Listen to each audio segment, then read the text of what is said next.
So I know that I told you not too long ago that I finally got my first cash flows coming in. So an occupant went ahead and signed the lease with us, and for that 485 gross. Remember me telling you? Okay. So that was to take effect September 1st. And it is September 14th. And I reached out to my property manager and I said, okay, I got my account set up, bank account set up. When should I be expecting September's rent? And she wrote back, you don't get September's rent. And I'm just like, no, I definitely get September's rent because I got the tenant. Like, the tenant was in there when I bought it. Like, I bought the tenant's mine. You don't get the tenant. Like, you didn't procure the tenant. You don't get first month's rent. Of course, this is what my mind is thinking. I absolutely didn't say that because I don't want her to fire me. So she wrote back and she's like, no, all first months, all new leases, property management brokerage gets first month's rent.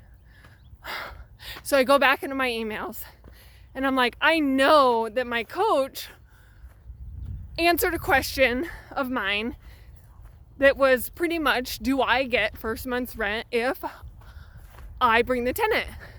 And he wrote back, yes, if you bring the tenant. And so I forwarded that to her.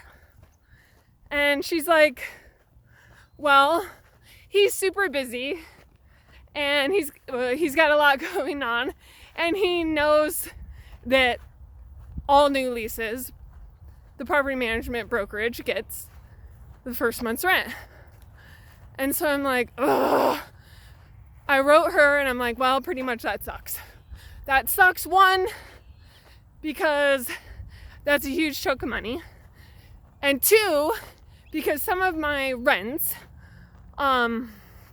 the property manager takes 10% fee, but then there's a minimum of $100. So if my gross rent is $485, that means my management fee should be $48.50 a month. But the management contract says there's a $100 minimum.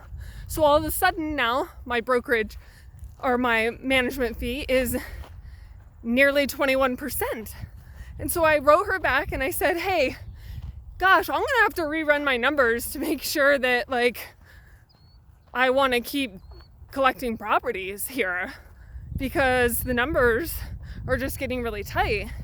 And she wrote back and she said, well, you have multiple properties, so you'll get the flat 10% fee versus the minimum 100.